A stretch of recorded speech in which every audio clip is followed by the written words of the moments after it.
We have now covered what kind of products you should stay away from when starting out on Amazon. And you may be thinking, that list was so huge, is there anything else left? Of course there is. If all you can think about are clothing items, handbags, or video games, the lessons in this module will open your eyes to thousands of other product opportunities, items you didn't even know existed. In this video, I want to draw a general picture on what the perfect product is, in my opinion. Of course, in a real-life situation, an item usually won't tick all of the boxes covered here, but it should at least cover the majority of points. So, let's get started. The perfect product should be simple. This means it's a product that does not require lengthy instruction manuals and itself is built from one or a few simple parts. Why does it matter? Because with highly complicated mechanical products, including electronics, you'll have a much higher chance of encountering quality issues and problems with your order, parts missing, items simply breaking down after some time, and so on. You'll also have to deal with a much higher level of customer interaction. You'll get questions on how to properly use an item, how to assemble it, and so on. Obviously, many of these problems can be avoided by working with a really good supplier, doing proper production inspections in China, having very good, custom-created instruction manuals, and so on. But this is all extra hassle you can avoid simply by not picking a product like this. Just to give you a better idea of what I mean by simple and complicated products, here are a few examples. Complicated products. Pushchairs. Lots of moving parts, elements that can break during shipping and in everyday use by customers. Classic wardrobes. There are so many pieces in such kits, lots of screws and whatnot. It will be a hard job to maintain every kit in perfect order, with all the pieces in place, plus customers will have to assemble the wardrobe, which, without a doubt, will lead to problems for many people. Tunnel tents. With an item like this, the quality of manufacturing needs to be top-notch. It has to have perfect sewing, and every other element needs to be up to the highest standard. The quality of the material will also be crucial, so that the tent doesn't tear apart after a few uses. I hope this clearly demonstrates what I mean by complicated products. Let's take a look at a few examples of simple products. Coasters. A super simple, one-piece product, no instruction manual needed. Not much can go wrong with the item during shipping, and quality checks will be very simple and straightforward.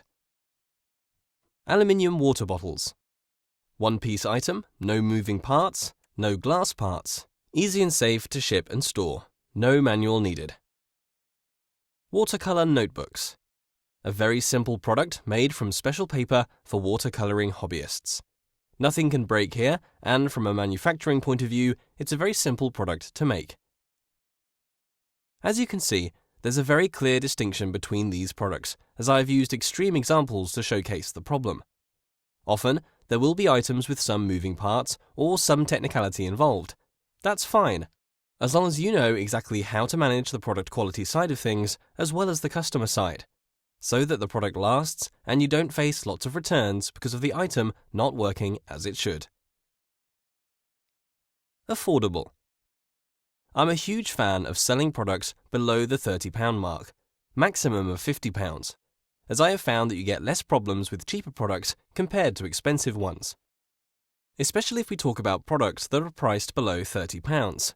These are in most cases classified as impulse purchases online, which means higher conversion rates, customers who aren't too concerned if something goes wrong with an order or item, and a low return rate.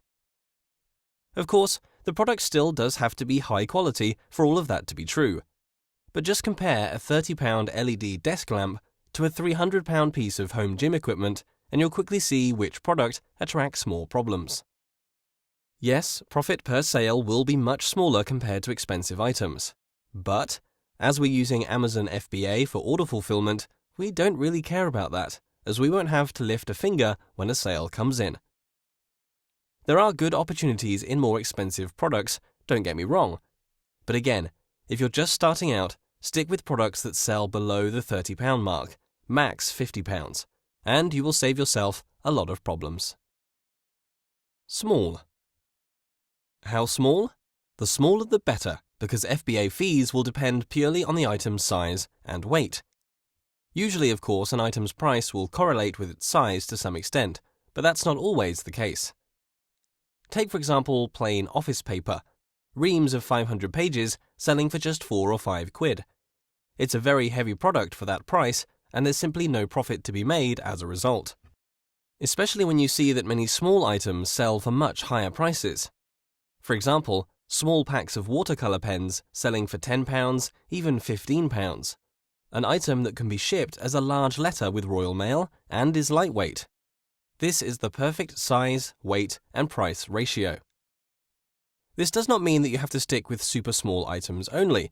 No, especially if your budget is decent and you can afford to import bulk items from China cost-effectively, ordering multiple pallets at once or maybe even half a container. I just wanted to show how size and weight should always be looked at from a selling price perspective. Do not sell large, bulky items for low prices, as it's very hard to make profitable. But for people with small budgets of, say, less than £1,000, small and lightweight items are the only way to go, really, as you can't afford to use sea freight, so you need to look for small items that can be shipped via courier while still keeping shipping costs to a minimum. As a general rule, use 30 kilograms to 50 kilograms as the max number for such courier shipments. If it goes closer to 100 kilograms, it will be very expensive to ship via courier. So, for example, an item weighs 150 grams, and you need to order 300 units from a supplier. This makes the order just under 50 kilograms, 150 grams times 300, and if the item is small, it should be fine to ship via courier.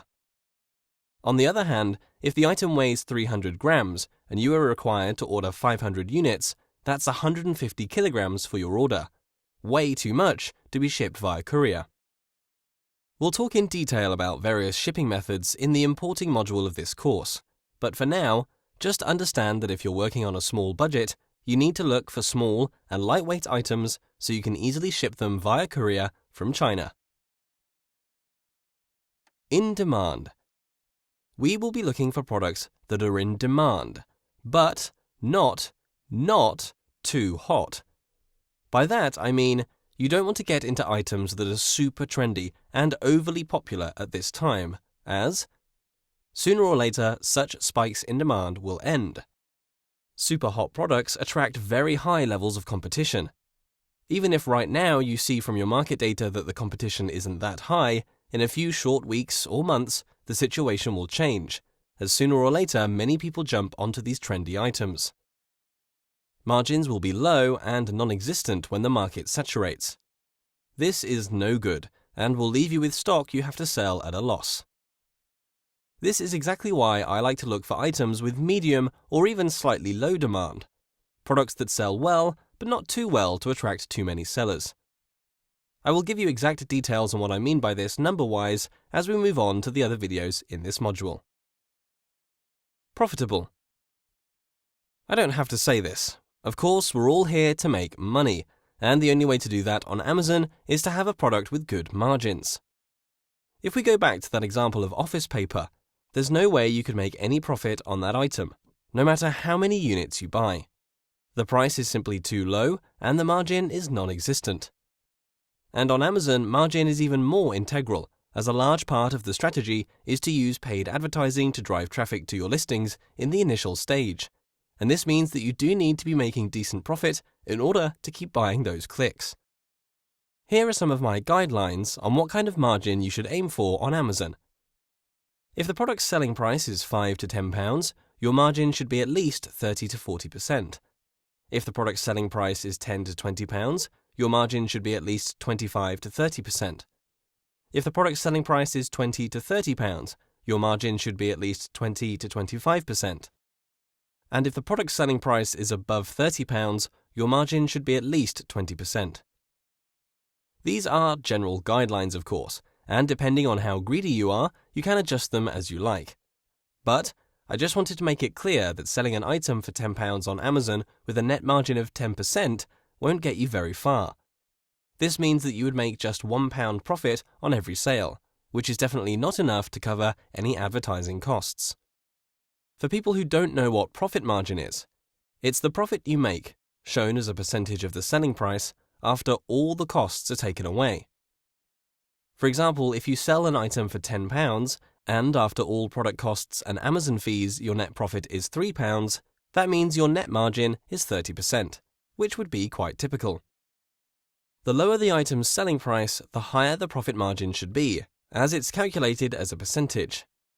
20% margin on a £100 item is £20, which is fairly good, while on a £5 item it's just £1, which is too low to be able to spend any money on advertising. Really, you would need to make £2 profit, which is 40% in terms of margin. Non-seasonal. In general, I recommend you stay away from seasonal items.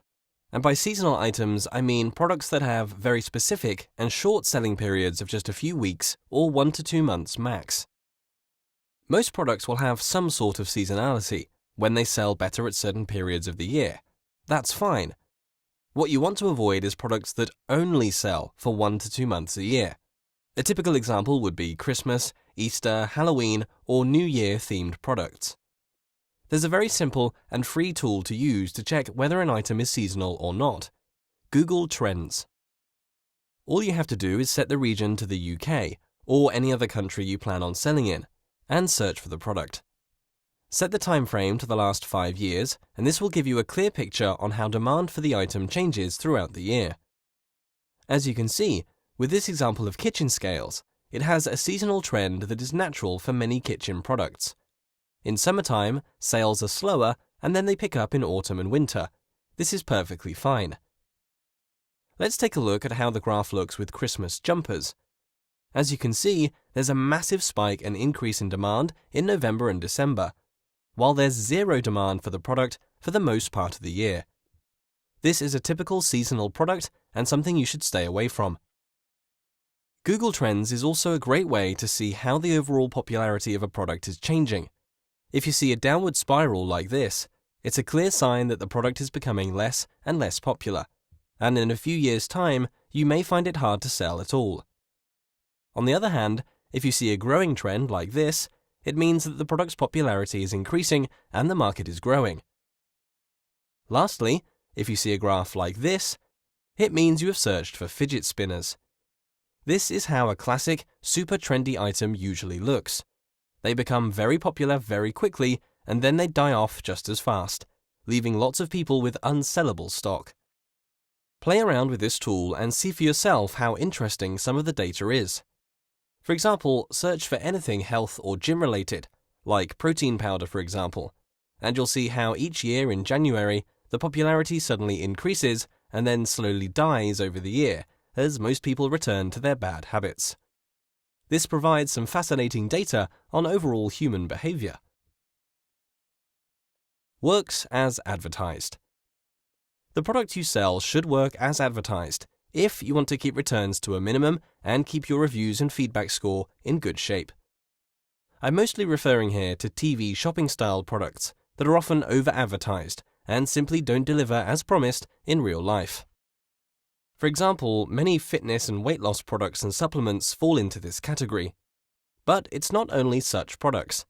If you take a look at some of the favorite products from Shark Tank, an American TV show similar to Dragon's Den, many products that have been backed turn out to be useless crap. I will teach you how to avoid products like these, but in general, keep in mind that TV shopping style products usually under-deliver, and you don't want to build your business around such false promises. Okay, these are the main things I'm looking for in search for that perfect product. Just to recap, the perfect product is simple, affordable, small, in demand but not too hot, profitable, non-seasonal, and works as advertised. As I said in the beginning of this video, you won't always have a product that matches all these filters, but that's perfectly fine. It could be that a product is everything you wanted, except it's quite large. So what?